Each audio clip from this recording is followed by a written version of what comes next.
Нэг өрөнгө 1000 өрөнгө гэдэг шиг л. Нэг хундагны ард 1000 хундаг арх зүгээр л бэлэн бичдэг. Тэр нэг хундаг архийг уухад 1000 шалтгаан бэлэн л бичдэг. Бас. Эрүүл амьдраад ингээд сайхан явъя да гэх юм бол яг арх удаг хүний хувьд бол арга олдохгүй. Үнэхээр хүсээд эрүүл амьдрий, архигүйгээр сайхан амьдрий гэх юм бол 1000 одоо арга ухаан олдно. Тухайн хүний гаргаж байгаа шийдвэр байна. Тий, тухайн хүний гаргаж байгаа шийдвэр. Асуудал хүндэрсний гэр бүл одоо анд найзууд нь мэдрээд өөрт нь чи уулдж байгаа ойртод байна, нэлээ хэрэглэгч болчих гэдэг хүлэн зөвшөөрч чаддгүй л те. Сайн байцааны өрхөмд үзэгчдээ сонсогчдоо та бүхэнд энэ өдрийн мэндийг хүргье. За ганцхан миний хөтлөг өргөдөг өөрчлөлт подкастын шинэ дугаар та бүхэнд хүрэхэд бэлэн боллоо. За өнөөдөр миний зочноор клиникийн сэтгэл зүйч Тунгалаг хүрэлцэн ирсэн. За ингээд урилга хүлээ аваад 2 удаагаа студид минь хүрэлцэн ирж чад баярлаа.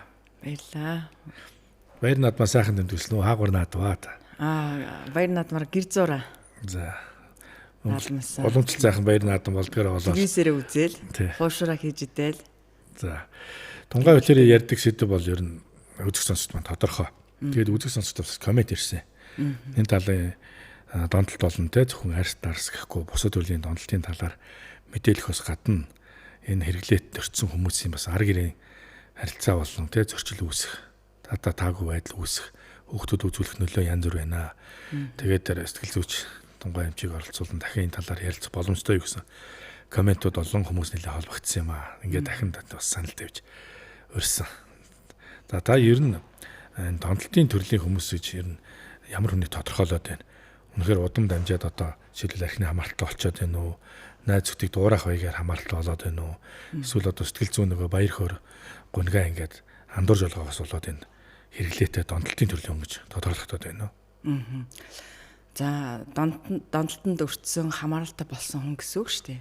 Мэдээж ихээс зөрөгтэй хамааралтай ямар нэг юмд донтцсон байдлаар бол төрдөггүй. Тэр хүүхдийг өсгөж байгаа, хүмүүжүүлж байгаа гэр бүл, орчин, найз нөхөд те одоо сургууль, хамт олон, хүрээлэл, хөрш гэл зөндөө олон хүмүүсээс үлгэр дуурайл авч өсөж хүмүүжсэн байдгийн. Гэхдээ гол суурь нь өөрөө одоо хүүхэд нас буюу гэр бүлд анхны хүмүүжлийг олж авдаг. Тэгэхээр хүүхэд наснда одоо ихэнх хүүхдүүд ер нь бол жоохон гэмтэлтэй байх гэдэг. Гэхдээ энийг бол хүн болгон эцэг эхчүүд би хүүхдээ гэмтээж байгаа сэтгэл зүйн хувьд өвтөж байгаа гэж бол харилцахгүй байгаа. Санамсаргүй байдлаар одоо загнадаг ч юм уу, тий? Одоо доромжилдаг ч юм уу, муухай үгээр гутаадаг ч юм уу. Эсвэл бол 2 дахь, 3 дахь дүү гараад ирэхлээр айлын томууд юм уу дундх нь ингээд гологдсон юм шиг мэдрэмж авах. Хайрлагдахгүй байгаа юм шиг мэдрэмж авах. Тэ аав ээж нь хин нэгэн ах дүү нар нь чи ямар өөдгөө юм бэ, ямар тэнийг юм бэ гэх үгэнд тэ одоо өөрийгөө үнгүүдүүлээд би ер нь чадахгүй юм байна гэх юмшингийн ийм таагүй сэтгэл зүйн одоо дотоод бодол мэдрэмжүүд тухайн хүүхдэд суугдаад үлдсэн байдаг. Ингээд том болж явсаар хагаад тэр асуудлууд нь одоо дараагийн амьдралын нөхцөл байдалд одоо нөлөөлөөд эмзэглээд дасан зохицох чадваргүй болох, сэтгэлийн хатгүй болох гэдэг юм асуудлууд гарч ирдэг.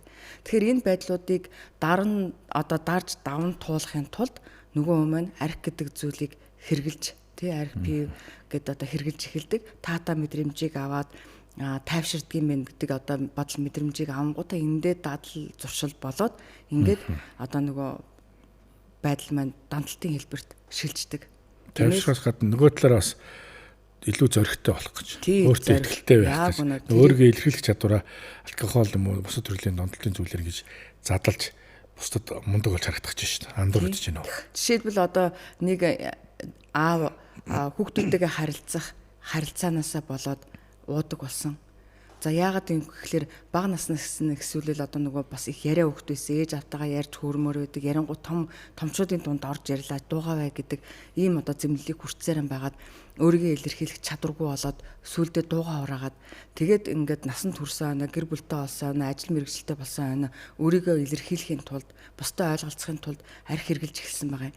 Тэнгүүт ингээд зориг орцсон юм шиг нэгдээд байгаа юм шиг бодсон санснаа хилээд байгаа юм шиг санагдангуудаа тэр одоо дадлыг олон дахин тэр үлдээд дахин хийсээр хагаад сүулдэ дадал зуршил болоод ямар нэгэн асуудал үүсгэр тэрийг илэрхийлэхийн тулд уудаг болсон. Ингээд архины асуудалтай болоод хамааралтай болоод тэгээ эрүүлэр ингээд өөрийгөө ойлгох чадваргүй болчих жишээтэй. Зөвхөн эрэгтэй хүн гэхгүй нэмэгтэй өндөрч тохиолдох юм байна. Нэмэгтэй хүн хүүхэд бүх насны одоо хүмүүс тохиолддог асуудал одоо сэтгэл зүйн асуудал нь Хүүхэд бол том болсон байна магадaltaй. Одоо өөр юмар ингээд тэрийг одоо дарж нээгдэж зориг орох гэдэг. Одоо миний нэвтрүүлгийн нэр чинь өөрчлөлт гэдэг нэртэй шүү дээ. Ямарваа нэгэн өөрчлөлтийг өөр дээрээ гаргах гэдэг. За бусдад бас нөлөөлөх маягаар яг бага насны тэр гэмтэл гэдгийг би ойлгохдоо бас нөгөө өөрөө хэрэглэгч юм байсан үед ахын хэрэглээний энэ хүмүүсийн одоо энэ монголчууд бөөгнөрж амьдарч бөөгнөрөө удаж ууд наргицсан гэдэг шүү дээ. Энэ нэг үнэрлэх байдлаасаа харагдах байдлаасаа ингээд бас хүнд бага насны таата мэдрэмж өгөөд хурдан том болоод энийг амсаж үүсгэх юмсан энэ дуу авийг чангаар дуулж үүсгэх юмсан гэдэг эрхчлөөтэй өөрийнхөө чөлөөт байдлыг эрхэмлээд бас яг андуурагдаж байна те эрэгтэй эмэгтэй ажил тал дээр нь. Одоо нөгөө өр хүүхдүүдийн хааж ёстой юм шиг. Яг үнэ. Одоо эдэний дээж те баяр наадмаар ингээ хэрэглэх ёстой зүйл айргийг хүртэл одоо уг нь бол эдэний дээж сүү цагаан эдэ гэж байгаа боловч эн чинь өөрөө хэтрүүлэн хэрэглэх одоо намрын айрыг бол бүр 18 градус хүртэл спиртийг агуулдаг гэж байгаа. Тэр энэ тодорхой хэмжээгээр уухлаар нөгөө манардаг, согтдог үстэй. Тэгээ энэ мэтлэнгээр ингээд хэрглэж болдог гэдэг ийм зүйлсүүдийг хүүхдүүд ингээд мэдрүүлээд байна л да. Архийг нөгөө үзий ядах талаасаа биш. Бэлэг сэлтэнд өгдөг. Тэгээд бурхан дахил дээрээ тавьж дахиж үтдэг. Нилээ бас нэр хүндийг агуулаа яваад байдаг. Эдний дээж гэсэн үгэн дотор. Тэгэхээр ач холбогдол өгч чинь. Бидний үед бол энэ их ач холбогдолд өгөөд ингээд үздэг байсан. Гэхдээ одооны хүүхдүүд бол харьцангуй гайгүй. Эдний дээж тэр үед ховор байсан болохоор. Эдний дээж гэж хүлээж авахгүй байгаа боловч ээж аав нь нөгөө хүүхдүүдийг багаас нь эн чинь эдний дээж ажил бүтээдэг зүйл тэгээ бурхан дээр тавьдаг, өргөдөг одоо юу гэдгийг ингээд нэг сургацсан учраас нөгөө хүүхдүүд чинь тийм л гэж боддог. Ёстой юм шиг боддог. Ёстой юм шиг боддог. Тэгээ нэг жохом сайн сайхныг хүсэж өрөөж сэржим өргөж хэрэглэх тусамдаа сайн сайхан зүйлээс холдож байгаа. Хамгийн аюултай тий. Нөгөө муу мухай зүйл рүү явж шít. Тохируулан хэрэглэх гэсэн ойлголт юу баг байна уу? Хүн яаж зохистой хэрэглэх боломжтой. За монголчуудын хувьд бол тохируулан хэрэглээ, стандарт хэрэглээ гэдэг нь огтоосоо байхгүй. Бие махбод сэтгэл зүйн хувьд тий тохирдог ард түмэн бол биш байхгүй юу? Нэг өдөр угаад 3 өдөр өнчиж гайгүй юм шүү. Яалаа гэж. Тийм яриад явж байгаа шүү дээ. Тий, хүмүүс 5 дахь өдөр хэрэглээд хагасаа мөцсөн твтээд нэг төвлө ажилт явахд энэ бол гайгүй хэрэглээ юм шүү л гэж яригддаг шүү дээ. Энэ бол бас л хамаарлын нэг шинж. Би хэлдэг хүмүүстэй удиралд нэг удаа 50 грамыг уугаад зогсоод чадж байгаа бол болно. Тэгвэл хин ч энийг гүүс яаж 50 грамыг уучаад цаашаа дахиж 100 болгож уунах гэсэн чинь зогсно гэж байхгүй шүү дээ. Суурин дээр нь 500 литрээр уунахаас удиралд 50 гэж арай л ичмээр юм шүү. Тий, тэгж чадахгүй байгаа бол хамааралтай болчих. Тэгж чадахгүй байгаа бол нэг бол ууж байгаад нэг бол огт хамсахгүй эрүүл амьдрал. Сонголт нь л энэ. Тэрнээс тааруулж уuna гэдэг ойлголт угаасаа манай монголчууд угаасаа байхгүй. 50 грамм нь 500 литр болж хувирнаа л гэсэн үг юм ба. Тий штэ. Нэг өрөмх 1000 өрөмх гэдэг шиг л. Нэг хундагны ард 1000 хундаг арх зүгээр л бэлэн байждаг. Тэр нэг хундаг архийг уухад 1000 шалтгаан бэлэн л байждаг. Бас. Эрүүл амьдраад ингээ сайхан явъя да гэх юм бол яг арх удаг хүний хувьд бол арга олдохгүй. Үнэхээр хүсээд эрүүл амьдрий архигүйгээр сайхан амьдрий гэх юм бол 1000 одоо арга ухаан олдно. Тухайн хүний гаргаж байгаа шийдвэр байна. Тий, тухайн хүний гаргаж байгаа шийдвэр. Асуудал хүндэрсний гэр бүл одоо анд найзууд нь мэдрээд өөрт нь чи уултж ойртоод байна, нэлээ хэрэглэж болчих гэдэг хүлэн зөвшөөрч чаддгүй л те. Чи наад чиг арх чи хаана харсан.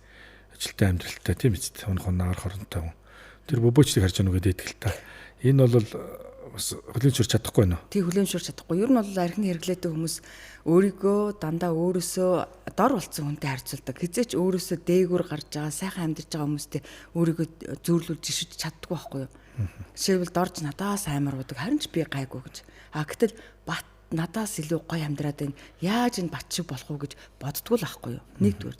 Хоёрдугаарт би тийм байхдаа ийм ажил мэргэжил хийдэг байхдаа би ийм мундаг хүн байсан шүү гэж ярьдаг. Дурсамжаараа амьдарч гин, дурсамжаараа ярьж гин, өнгөрсөн төгөөл зуралдаад байна. Одоо хэн болчиход байгаа гэдгийг олж харддаг боддоор. Хүлэн зарч чадахгүй учраас. Чи намайг хэн байсныг мэдхгүй гэл тэгдэг үстэй. Одоо нэг тийш нөгөө оюутан цаг цэргийн насаа яриа л байгаад идэх ш. Тэгтэл өнөөдөр жинхэнэ архины асуудалтай болсон, хамааралд оролцсон, хамаг амьдралаа үгүй гэдэг байгаагаа харддаггүй байхгүй. Хэрэглээтэй ч байсан ингээд одоо хэрэглэж байж байгаа суудсан хосууд байна. Танилцж явж байхдаа ингээд голдоо монголчууд чинь тэгээд танилцдаг ш. Одоо зугаалга, ресторан, бар гэл. Тэгээд эхний хэдэн жилийн амьдрал сайхан байдаг л та. Хэрэглээтэй ч хоёр талтай хүлэн зөвшөөрөөд чиний найз ирлээ, миний найз ирлээ, гэр зочид ирлээ гэд. Ингэж яагаад бас дороотч юм а тэр гэр бүл. Тийм шүү дээ. Харилцааны хувьд за тэр амжиргаа төвшний хувьд гэрийн хүний царай төсний хувьд ингээд дордчих. Энэ одоо бас сэтгэл зүйн хоёр эмэгтэй хүн таарч чинь гэсэн үг. Тийм шүү дээ. Одоо бага насндаа л нөгөө тийм асуудалтай гэр бүлдэл өсчихсөн. За ингээд дугуй олчихжээ гэж ярьдаг шүү. тий дугуй олчихжээ гэж. Тэгтээ бол тэр хүүхдүүдийн буруу бол биш. Тий.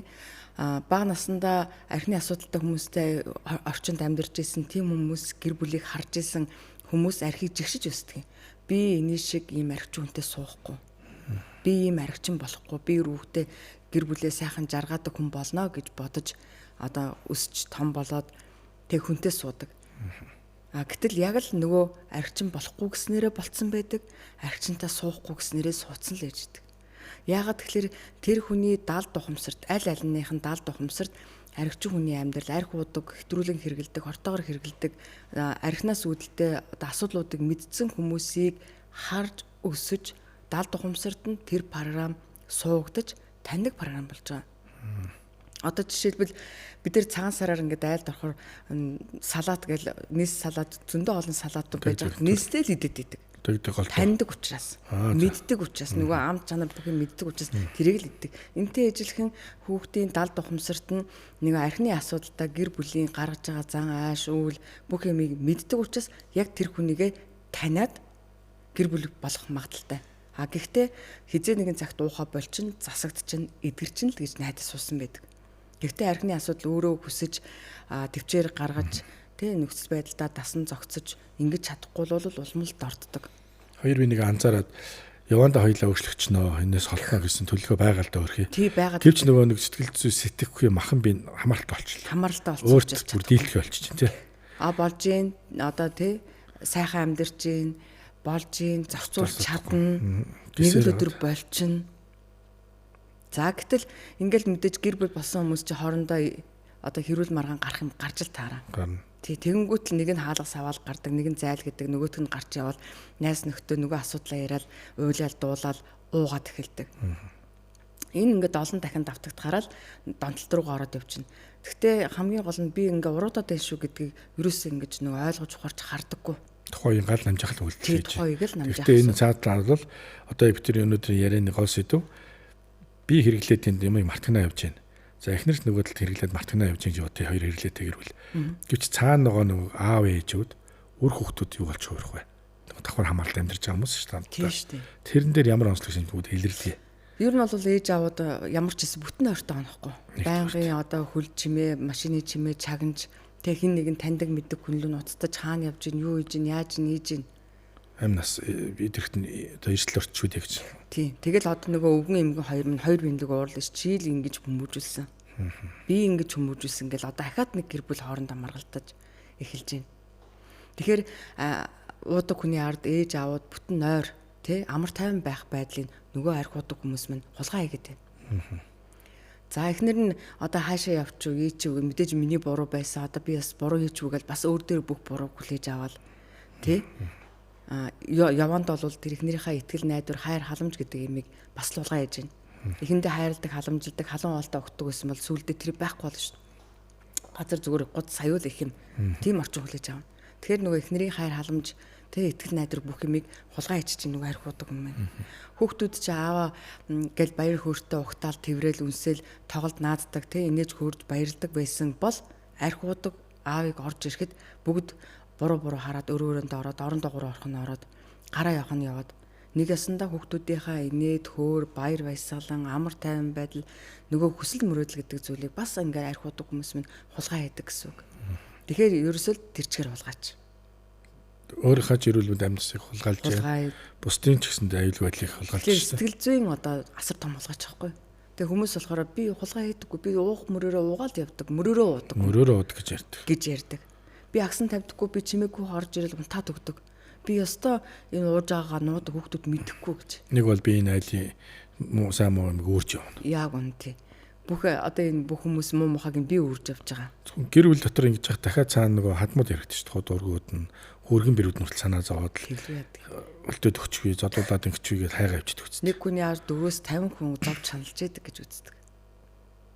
Найз зөвхөн санаа зовж шүү дээ. Тийм. Энэ өөрөө бас асар том юу шүү. Хамаарл болчих шүү. Тийм. Тэгэхээр одоо эрүүл сайхан амьдрал дээр анхаарлаа төвлөрүүлэх юм бол хүн эрүүл сайхан амьдралыг л бүтээн. За өнөө маргаашийн аригталт, шарталт те би ажиллаа хийгээ явж гин мөнгө олж гин би юм алдаагүй болж байгаа нэг л өдөр болчихно гэд тэгсэн хэрнээ уугаад явах юм бол амьдрал нэг л мэтгэд аливаа гудамжинд гарчихсан уруудцсан л явж гин. Таны түрүү хэлсэнчлэн эрхний хамааралтай бол ийм донтолтын төрлийн гэр бүл өссөн хүмүүс том болоод хизээч ийм зүйлийг давтахгүй гэж яадаг л та. Хэрэглээгүй хүнтэй эдэр гэр бүл сонгохыг хүсдэг. Бас өөрөө хэрэглэгч болдгоо. Гэсэн ч гэсэн энгийн ив ирүүл гэр бүл ээжээж гинт уурлах гинт баярлах байдал амар сонирн байдлаар илэрж идэг гэж уншиж ирсэн. Уурлаад шууд барьж байгаа зүйлээ огцом шууд шийдэх.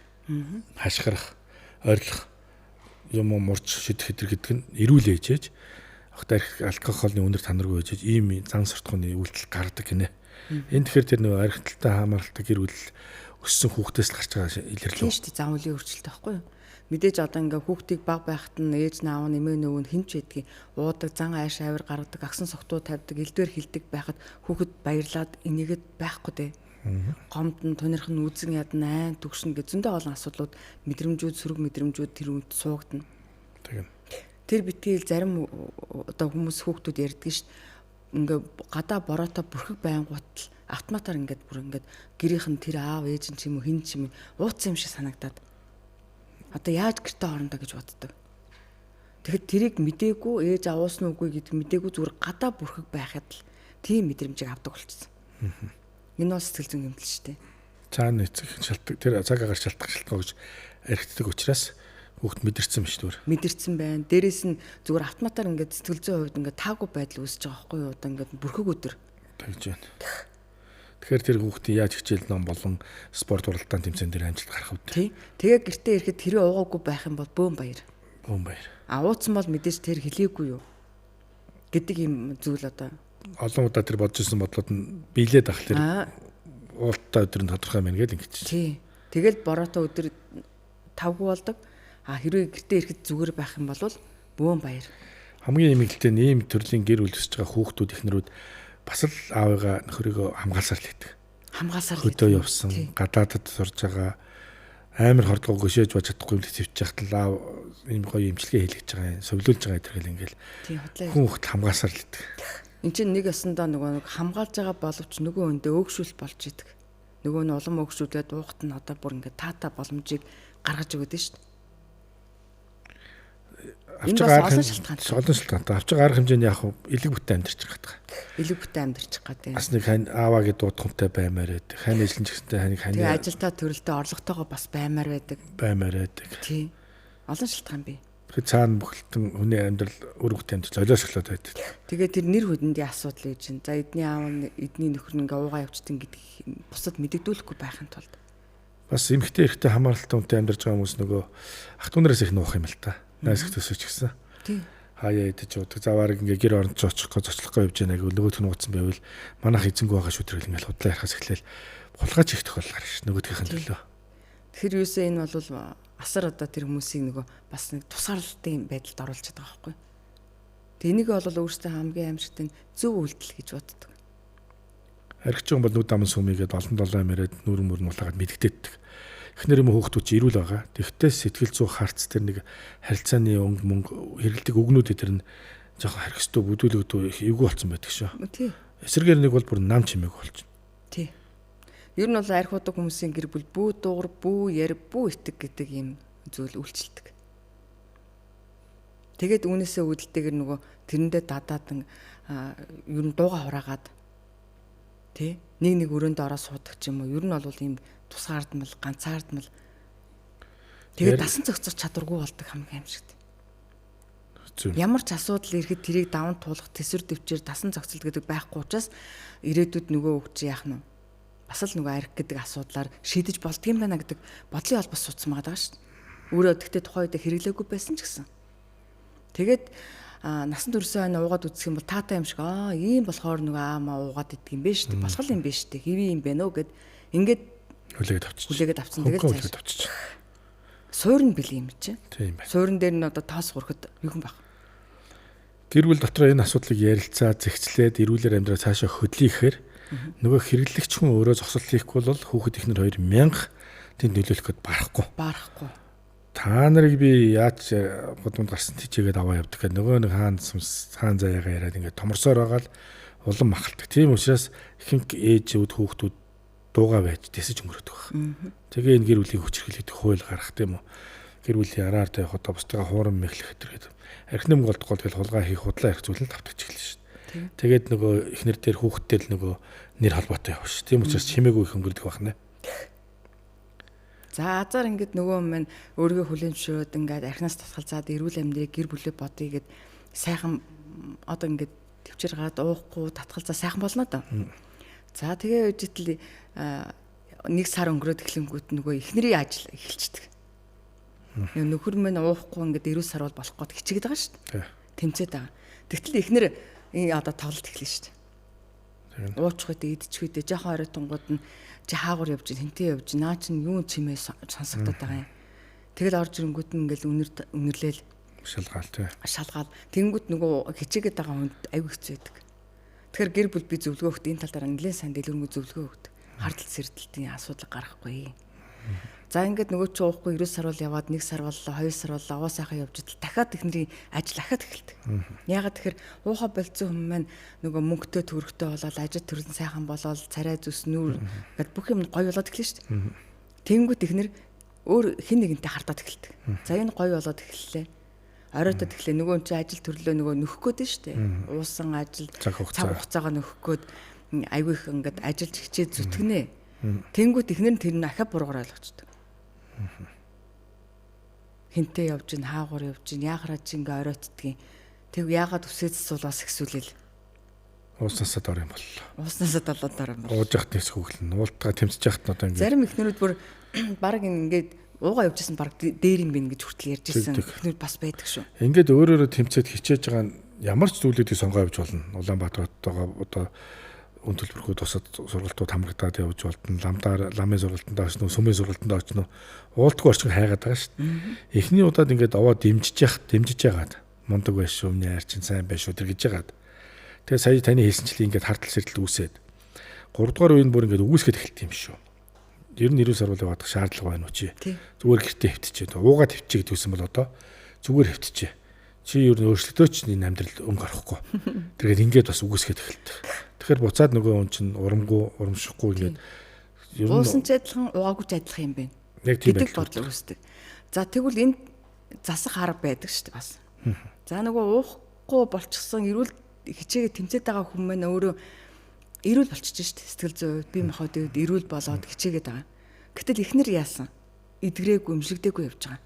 Ягаад тэгэхээр нөгөө уудаг хүний чинь гаргаж байгаа зан аавш авир тэр хамаарлан гэр бүлийг бас ингээд давхар хамааралд оруулсан нэг өсөндөө сэтгэл зүйн үед бас өвдсөн байгаа гэсэн үг. Тэгэхээр эхнэрийг бас эмчлэх хэрэгтэй. Хүүхдүүдээ эмчлэх хэрэгтэй. Тэр эхнэр эмчлэгдээгүй учраас эдгрээгүй учраас өөрийгөө таньж мэдээгүй учраас тий энэ асуудал өвчин юм байна эдгэрхийн тулд ингэстэй юм байна гэдгийг ойлгож таньж мэдээгүй учраас л энэ асуудлуудыг үүсгэж байгаа хардах сэрдэг гэдэг асуудал гаргаж байгаа. Дэмжихгүй байх гэдэг юм асуудал. Гэр бүлээр хамтдаа л одоо таны бичиж байгаа ном болон гарын авлага дээрч байна, бусад газруударч байна ингээд бүгд хамтаараа энэ талын мэдээллийг зөв авч зөв өнцгөөс нь харж гэр бүл хамт урагшлахгүй болвол зөвхөн нөхөр асуудлаа шийдгээд байвал харин яг таны ярианд тавтагч байгаа шүү дээ. Ажил дээр ч юм уу ажиллагддаг шүү дээ.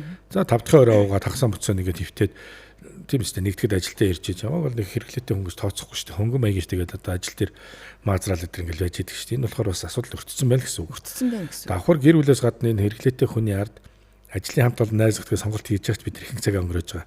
Энд бас давхар хамаарал явагдаж байна. Тэгнь. Тэнд шагнал авсан хүн надад нөлөөлтөө юу? Нөлөөтэй шүү дээ. Одоо тэгээд одоо тий хамт олон юм чи одоо энд ингээд подкаст нь ингээд 12 цагт орно гэдэг ингээд тохирцсон байж байгаа. Тэр уугаа явуул явах юм. Аас асуудалтай тий. Асуудалтай. Тий? Бүхэл бүтэн нэг хөтөлбөрийн дагуу юм алдагдана. Бүх юм төлөвлөгөөтэй байхад. Тий. Тэгэл одоо тэр хайчж юу энэ хайчж юу. Би зөндөө олон газрууд одоо бас нэг бичлэгтийн тэр орж яхад одоо хөтлөгч оператор юу ч гэдэг тэднээс нь дандаа энэ асуудалтай хүмүүсээ эмшүүлэх юмсан. Яг сайхан бичлэг хийгээ явж идэл уцаар яриад алга болчихно. Цалангаа аваад алга болчихно. Яана уг нь хаалж боломгүй сайн хүн байгаа юм. Мэргэжлээ сайн байгаад. Тийм мэргэжлээ сайн байгаад. Нөгөө талын мэргэжлээс булаацалтай байдаг. Тий. Яаж газар байна? Энэ нуулгүй гэдэг Монгол улсын хэмжээнд зангаатай зангаагүй хэрэглээтэй хүмүүс байна.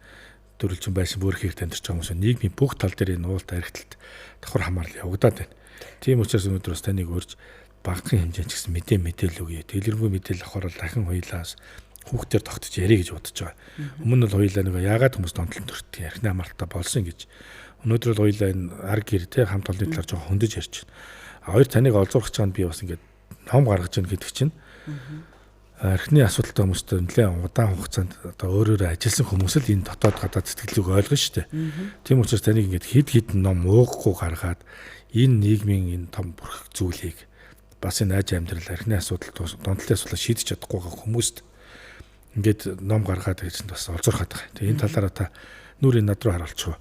Богинохоо зүгээр ингээд тайлбар хэлчихье. Өөрөөр сэдвээр гарч байгаа номууд уу нэг сэдв маань үргэлжлэж байгаа юм уу? Жишээлбэл энэ одоо сэтгэл хөдлөлийн тухай тэгээ сэтгэл хөдлөлөө таньж мэдээд одоо өөртөө ажиллах хөтөлбөртэйгээ юм. Одоо сая хоёлаа ярилцлагын дунд уучлаар яриг насчлаа. Нөгөө уух шалтгаанууд нь шүү дээ. Ямар шалтгаантай ууралдаг, уудагч мэдэхгүй учраас тэр талын бичигдсэн байна гэж зүгөө. Тийм. Тэгэхээр одоо ингээд би зөндөө олон хүмүүстэй ажиллаж байна. Жишээлбэл энэ хоёр номыг би ихэд 5 жил бичсэн байдгийг. Олон жил бичсэн баа зү.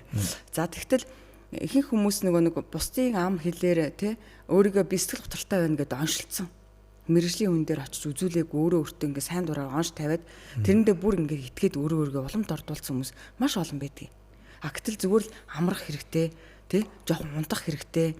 Жоохон одоо өөртөө анхаарал тавих хэрэгтэй л хүмүүс голцоо байж идэг. Гэтэл тэрийгээ би айхтар сэтгэл хөдлөлд орцсон. Одоо ерөөсөө ийм байна. Би өхлийн тухай бодол орж ирсэн. Тэдэн удаа. Гэхдээ эрүүл хүн ч гэсэн санамсаргүйгээр одоо жоохон тавгүй болсон үед яа нуучих юмсан ста нэрээ. Гэхмшингийн үг байж л идэг. Тэг энийг ингээд бүр амар эмзэглэж ач бүгдлөгөөл би сэтгэл хөдлөлд орцсон гэд. Тиймэрхүү зүйлсийг таньж мэдгэдэн туссан. Одоо энэ даван туулах. Тий даван туулах хөтөлбөртэйгээ ном ба. За энэ архины хамаарал ба эдгээр гэсэн ном ерөнхийдөө бол 10 жил бичсэн ном байгаа.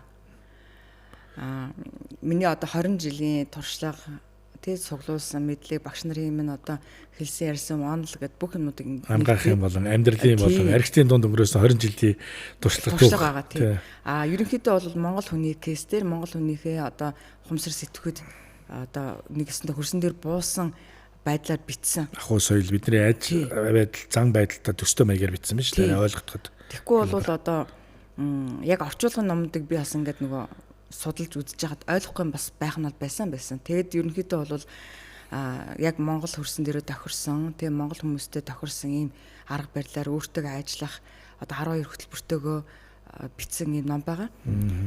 За энэ ном дээр бас нэг гэр бүлд өгөх зөвлөгөө. Гэр бүл одоо ярьж байгаа сэдв шүү дээ өнөөдөр. Тий, гэр бүл маань өөрөө одоо эдгэрж байгаа хүний яа дэмжих. Эдгэрж байгаа хүний дэмжээгүйгээс болоод эргээд уух магадлал өндөр байдаг. Гэтэл эхнэрүүдийн бас нэг юм ярьдаг. Чи жаргаж ууж гин. Тэ? Юу ч болоогүй хахад чи жаргаж ууж гин. Зовлон байхгүй чи жаргалдаа тавшиж ууж гин гэдгийн шалтгааныг хүртэл ингэ бичсэн байгаа. Энэ өөрөө яг үндсэндээ тухайн хүн жаргаж уугаад байгаа юм бол биш. Донтолтоос үүдэлтэй тархинд одоо суугдсан тэр шалтгаанаа олж мэдэхгүй шүү дээ. Тий шалтгаанаа л мэдэхгүй байгаа. Ууйг бол мянган шалтгаан байгаа гэсэн ч гэсэн би шалтгаанаа мэдэх хэрэгтэй шүү дээ. Гониж ууд юм уу, баярлж ууд юм уу? Хүний баяр надад хамаатай, хүний зол хамаатай байгаач мэдэхгүй байхгүй юу? Ер нь бол би ч бас нэг хэрэглэж байсан нэвтрүүлэг дундаараа дурдаал явдаг. 15 жил хэдийн ингээд 90 сар бол тусал айраг амсааг ууж байсан. Өдөр тутмын тэмцэл яддаг. Хоёулаа өмнөх нэвтрүүлэгтээ дурдж байсан шүү дээ. 24 цагаар ихмэлж амьдэрдэг. Маргаашийн явдал маргааштай л болдог гэж би өөрийгөө хөнгө авч явдаг. Яг үнэ. Түүнээс надад маргаашийн юм тохиолдолд би энэ 7 хоногт энэ 7 сард ингэж амьдрах хэрэгтэй гэсэн төлөвлөгөө баг байдгүй. Тийм учраас зарим үед гэр бүл дотор өвтөр зөрчилдөх юм гардаг. Эхнэр төлөвлөгөөт амьдралаар амьдрах гэдэг. Би болохоор юм богинохон уртгаа харж амьдраад байгаа ч юм шиг. Энд дээр ч нөгөө нэг өөрөөр хүмүүжлэлтэй хүмүүс бас зөрчилдөх тал юм гарна. Гэтэ огт үгүйсэхгүй ч гэсэн мандалын дэмжихгүй ч гэсэн нэг амар тайван байдалтай сэтгэл зүйн байлгахад донтолтын төрлийн хүмүүс жоохон аштайхан урт явах боломжтой гэж анзаардаг шүү дээ. Тийм. Ерөөсөө гэр бүлээсээ л дэмжлэг авдаг. Уусан одоо эмчилгээнд ороод юм уу өөрөөрөө хичээгээ тэмцээд ингээд эдгэрч байгаа хүмүүсийн гол суурь нь ерөөсөө эхнэр гэдгийг. Бүр ээж авч биш. Эхнэр хайртай хүмүүс нь. Тэр хүмүүс л болж шүү, чадж шүү, тэ мундаг байх шүү, хичээж шүү гэдэг үгийг хэлэхэд тэрэн дээр босч ирдэг байхгүй юу? Гэтэл чи чадахгүй байна, чи тэдний нөхрийг хар, ийм юм олцсон байна, чи өөрийгөө хар гэдэг үгэнд арх ороог байгааз. Ийм үгэнд л ундаг байхгүй юу? Тэгэхээр энэ хүмүүс маань өөрөө сэтгэл зүйн үед их эмзэг болсон байна. энэ архины хамаарал ба идэгрэл гэдэг чинь ч гэсэн хамааралтай байж болно. Тэгтээ танд идэгрэх боломж байна гэдгийг хэлж байгаа байхгүй. Одоо амьд шиж би даван долж маягаар сууж шít. Тэгэхээр би ингээд л дуусчлаа гэсэн ойлголтыг ерөөсөө өөртөө өгчлөхгүй. Нэг хаалга хаагдахад нэг хаалгад нээгдэнэ гэдэг шиг үргэлж боломжуудыг харж өөрөө хичээгээс гадна яг мэрэгжлийн эмч нартай, сэтгэл зүйчтэй, бас гэр бүл цаяагийн тэ амар амгалан ноёлж хүүхдүүдтэй бас зөв харилцаанд орж иж, найз нөхдөйхөө бас сонголтод зөв сонголт хийж, хүрээлэн эрүүлэр дүүргэж энэ итгэлийн зам руу явах боломжтой байна шүү дээ. За одоо бас нэг зүйлийг хэлэхэд эхнэр хүүхдүүдийн хооронд тий аавуудын хооронд ийм асуудал үүдэг. Аав угаасаа нөгөө одоо муу нэртэй болсон маа шүү дээ. Уудаг. За тэгэл нөгөө ээж нь хүүхдүүдтэй хэлнэ шүү дээ. Аав чинь гудраа явцсан байна. Ста муу сайн муу аригчин гарын дуудаал ингээд нөгөө хүүхдэд буруу мэдээлэл одоо аавынханд өгсөн. Гэтэл яг аав ингээд уухаа болоод эрүүл амьдрах гээд эхэлж байгаад нөгөө хүүхдэд суугдсан програм тэг нөгөө гомдол аавын тухай бодож исэн бодол яг хэвээрэл байждаг. Тийм учраас ээжийн бас нэг үүрэг даалгавар хүүхдүүдтэй аав нь сайн хүн, хичээж байгаа хүн гэдгийг ойлгох хэрэгтэй. Багаар хөдлөн гэсэн үг шүү. Багаар хөдлөн гэсэн үг. Тэгэхгүй аав идрээд эхлэнгүүт хүүхдүүдтэйгээ илүү цаг гаргах гад нөгөө хамт байх гад үзэнгүүт нөгөө хүүхдүүд чинь нөгөө бодол нь ээжийн өгсөн бодол өөрчлөгдөөгүй хэвээрээ байгаа учраас ааваасаа зай авах гэдэг. Тэгээ зарим үйлчлэгч юм гомдлоод уйлдаг шүү. Үйл итгэж байна. Тий. Итгэлсэн сэрхэхгүй байна тий. Сэрхэхгүй нөгөө засаж өгөөгүй, тайлбарлаж өгөөгүй учраас. Тэгэд нэг үйлчлэгч минь хэлжээсэ. Орсон чинь манай хүүхэд ингээд ээжтэйгээ те зайрмаг алим ингээ хуугаад ицсэн тэрүүгээр ингээ шивэр авир хийгээд тах юм. Би хин юм бэ? Энэ тэгээд их нэртэй шууд буцаагаад буруугдж шít. Миний эсрэг миний хүүхдийг болгосон. Энд чи өөрөө эргээд нэг удаа, хоёр удаа, гурав дахь болон дөрөв дахь бол ширээгээ шаагаа босч ирэл яадаг нөхцөл байдал бүртгэл гэсэн үг шүү дээ. Уул нь гэр бүл хэрэг анзаардаг бол би бас ийм олж мэдчихсэн. Дахин энэ амьдралдаа өөрчлөлт оруулж штэ.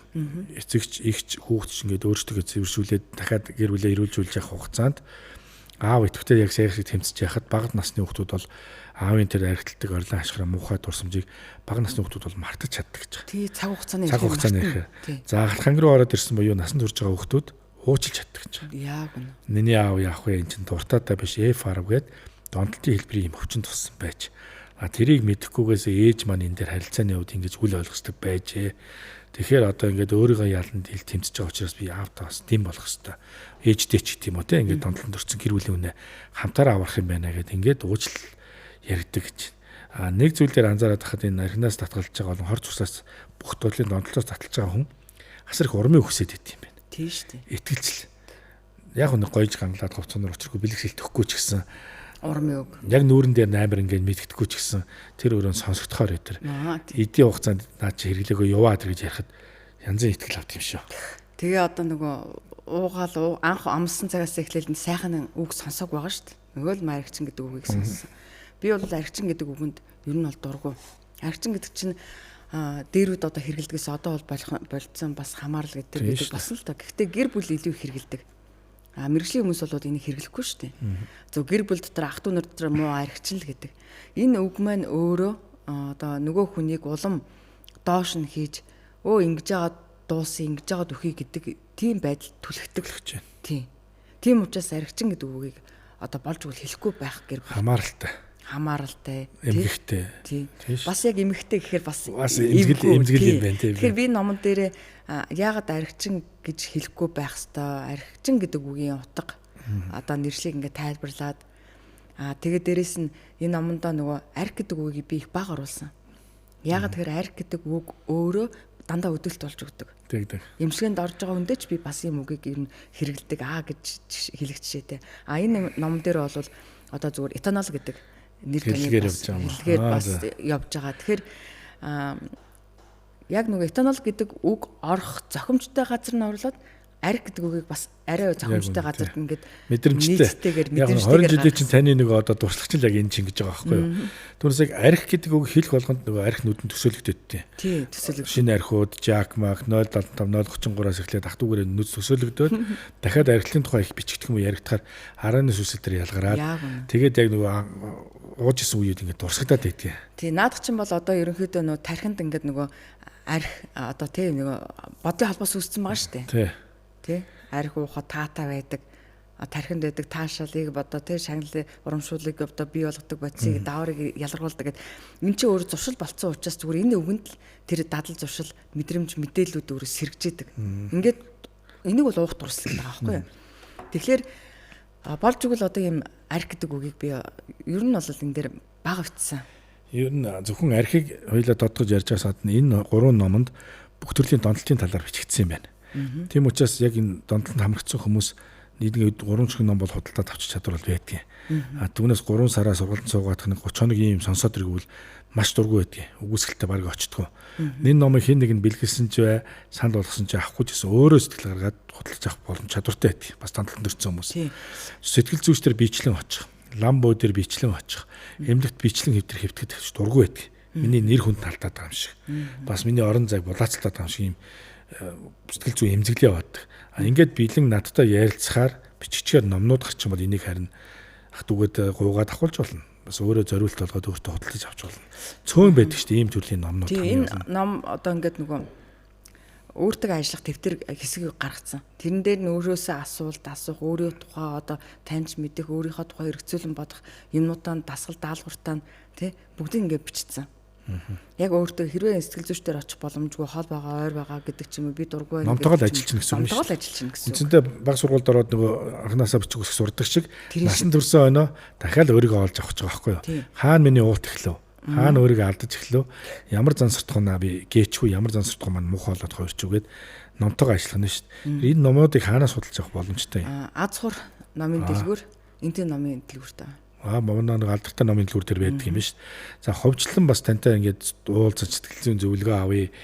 Эмнэлэгт эрүүл ахуй талаасаа гэвэл бас манай өөрчлөлт подкаст те манай Хөгтөнгөр радиод комент бичээд мөн чатаар холбогдсон бидний хувийн утасны дугаарыг аваа те бас ингээд тунгай амчтай холбогдох бүрэн боломжтой.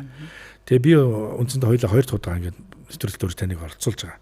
За энэ бол өөрөө ийм нийгмийн нэлээд ийм эмзэг сэдвээ. Тэгэхээр зэрэг энэ дээр бид нэг дөрөөлөн биш бусдад анхааруулж хэлэхээс наашгүй учраас би таныг дараа дахин урьж хоёлаа энэ хөөгтийн тал дээрээс нэлээд ярилцъя гэж бодож байгаа. Багжуулах голдуу тэгж мансууран архитаж гудамд давж гуйвж явахгүй байгаа боловч нөгөө сордог, тарьдаг олон хоногоор харихгүй тэгээд айгүй эмзэглүүд үүсээд байна. Юу нөх арх болон мансуур залуучлаа гэж яриад байгаа боловч яг тодорхойлон подкаст болон тусгайсан нэвтрүүлэг хөтөлбөрүүд Монгол улсад хэрэг явж байгаа билээ.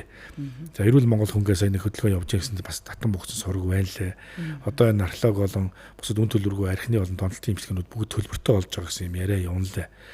Гинхээр төлбөргүйгээр чадваргүй маш олон хүмүүс хүн цаана эрэхтэй эмхтэй насан турсан хөрөг хүмүүс амь нас яригдана. Тэгэхээр одоо бид нар тэр олон хүнд олон санхүүгийн тусламж үзүүлж дэмжлэг болж чадахгүй учраас энэ байгаа бодит номуудыг санал болгох боломжтой хүмүүсийг ингэж ядаж подкаст нэвтрүүлгүүдээр уулзсан хүмүүс хүснээс л таныг урьж байгаа.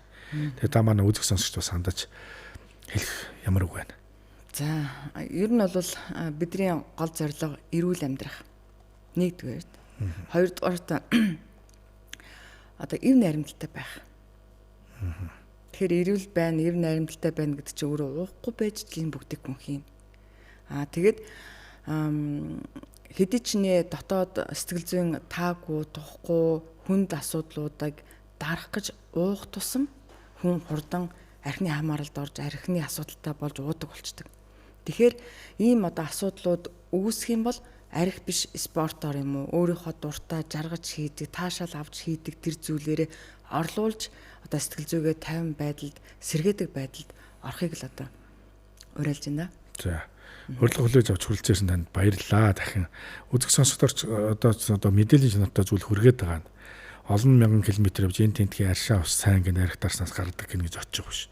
Энэ тентгийн ламбо уул усанд очиж одоо цаг нар санхүүгээ өрөх биш. Бас ингээд нөгөө бодит хүмүүстэй ажиллаад хөдөлмөрлөөд 20 жилийг бас энэ орчинд өнгөрөөлөө шүү дээ. Тэгээд ингийн хажуугийн ингээд хөндгийн нүдээр хараад энэ боломж зүйлийг хараад ном болгоод буулгачлаа шүү дээ. Энд чинь асар том боломж байхгүй юу? Хэдэн зуун саяыг үрж хэдэн километр давхиж яхаар тэгээд таныг бас номын цагаан үст нь өндрөөс өндөр амжилтыг хүсье. Дараа манай урилгыг бас хүлээж авч дахин манай студиудаар зочлоорой. Тэгээд энэ бол нөгөө зарим нэг хүмүүст бол энэ яас их харигдaltaй донтолтой босод төрлийн зүйлийг ингэж татамжтай ярьдгийн гэж байгаа боловч миний өөрчлөлт подкастын чинь үндсэн зарчим одоо төр зураг маань бол зөвхөн арх дарс донтолтоор биш бусдаар нийгмээр өөрийгөө яаж өөрчилж гарч ирсэн жүжигчин дуучин, тамирчин те ингээд өөрсөн дээр өөрчлөлт гарсан хүмүүсийг бас зочноор үрдэг. Тэгэхээр өөрсөн дээр өөрчлөлтийг хийх гэж байгаа бас ингээд өвдөж шаналж байгаа донтолд хамрагц хүмүүс л туслахад оршоод байгаа. Тийм. Ер нь бол яг зүгээр би мэднэ л дээ. Одоо ингээд нөгөө архины холбогдлолтой, гэр бүлтэй холбоотой асуудлууд ярихаар зарим хүмүүс айгүй уурладаг. Хүлээж авдаг. Ягаад тэгэхээр тэр тусмаа тэр хүнд ийм асуудал байна гэсэн. Тэрийг хүлээн зөвшөөрөхгүй учраас эвдүүцэд ингээд дургуцаад. Би тэр сөрөг комментэн дээр эмзэглэдэггүй юм. Ягаад гэвэл тэн асуудал байгаа учраас тэр хүмүүс амьдар хүлээж авч чадчих шүү дээ. Арзалцж шүү дээ. Тий арз яг үнэ. Намайг тохируулаа ууж хахад ягаад ингэж шитрүүлээ уух чиг тэр зэгшиж оруулсан мэр гэдэг өөртөө ижил төстэй юм гарч ирж байгаа учраас зөв коммент авахгүй юу. Би тэр ярьцлагын дараачсан дээр тийм сөрөг комментууд гарсан. Тэр нь өөрөө хэрэгцээ байна гэдгийг л харуулчихж байгаа. Бүх зүйл эрэг хандлагатай, нормалны энэ хөтлөх залуу эмч хоёр их зөв ярьжээ тэргүүл бид нар хөгжихгүй. Ингээд уусаад шингээ алга болчихно. Тэгэхээр сайн муугаар ярилцдаг нь чухал. Тэгээд урилга хүлээж авч хүрэлцсэн дахин баярлалаа. Дараа нь нэвтрүүлэлт бас хүрэлцэн ирж номын талаар бас дэлгэрэнгүй тайлбар бас өгье. За мөн давхар хамааралтай гэр бүлд одоо зориулсан яриагаа өргөжлүүлье. Хүүхдэд бас хандсан мессеж өгье. 10 жил болоо оюутан цагийн хүүхдүүд бас нуулгүй хэлэхэд яг ингээд шийдвэр гаргах төвшний биш болохоор дунд нэг юм эвгүй байдалд ороод байна. Тэгмээс одоогийн болон өмнөх үеийн хүмүүс гэж ярихгүй л те. Одоо энэ цаг үед хамт амьдарч байгаа учраас бас энэ төлөө жоохон мэдээлэл хуваалцъя гэж бодож байна. За тэгээд энэ 3 номоо бэлэг болгож байна. Баярлалаа. Би ч бас хараал хэлээ. За нэг нь ч гэсэн бэлгэнд ирэх байлгүй гэж бодож илаа. Баярлалаа. Ер нь бол нөгөө хүн хэлхээс найлгүй цааш цэцгээс цаашгүй гэдэг шиг ингээд нэг уншсан мэдсэн юмтай байл дараагийн хүнд мэдээлэл өгч гисэн та амар. Тэгэхээр бүхий л одоо хүмүүсийг буруутгах гэж байгаа юм биш. Бүхий л хүмүүсийг донтолтой, хэрэглээ өндөртэй, архиталтай тэрж ярьж байгаа юм биш. Зүгээр нийгэмд маань нэгэн хэсэг хүмүүс маань ийм зүйл төртөөд байгаа учраас энэ зүйлээс бид нар яаж хамтдаа ингэж эрүүл савраар ангиж сурах гэсэн мессежийг л хамт хуваалцаж байгаа. Тэгээд ер нь бол донтцсон хойно одоо яах вэ гэх биш. Донтохоос нь өмнө урчин сэргийлэх нь хамгийн нэг номер тавигдах хэрэгтэй ажил. Бидэрийн ярьж байгаа энэ сэдв энэ яриануудыг хүн сонсоод нэг ч гэсэн одоо уудаг хүн архинаас татгалзчих юм бол тэр хүүхдээ ирээдүйн тав юмнаас хамгаалж ийн гэсэн үг. Энэ л бидэр чухал. Нэг хүүхд чи ирээдүйн бас нэг гэр бүл шүү дээ. Тийм шүү дээ. Тэгээд цаана 2 дахь 3 дахь гэр бүл болно. Найз нөхдөдөө нөлөөлнө, ажил хамт олондоо нөлөөлнө. Энэ л өнөөдрийн өөрчлөлтийг бид нар өөрсдөөсөө л эхэлж байгаа гэсэн үг. Тэгэхээр энэ бид хоёрын ярьж байгаа энэ сэдв энэ асуудлуудыг бас нэг урчин сэргийлэх талаас нь бас ингэж нийгэмд хүрж байгаа гэж хүлээж авал илүү бас таатай. Яг саяны хэлсэнчлэн эд эртнээсээ салсан, эд хөргөнөөсөө салсан, эхнэр хүүхэд нөхрөөсөө салсан гэж яригдчих зов биш. Эннээс уршин сэргийлжил байгаа зүйлээр яг сэтгэл ханамжтайгаар бүрэн бүтээсэн болж ир юм аль нь авч үлдээл гэсэн санаа яваад байгаа шүү. Түүнээс одоо зуршлаасаа холдоод баяжих га, томрох га, том алманшаал авах гэдэг юм биш. Яг байгаа зүйлтэй хайртай хайрын төргөөл бүтэн байлгаа хийж байгаа. Тэгээ танд дахин маш их баярлалаа. Утгагүй бас шинэ сэдв ярьслаар хоёул яригэн уулзъя. За Хөгтөнгөр радио 82.9 102.9 дээр FM радиогоос хүрэхээс гадна та бүхэнд бас подкаст ТV-гээр ингээд хүрж байгаа. Тэгээд үзэх сонсогч та бүхэнд баярлалаа. Баярлалаа. Баярлалаа.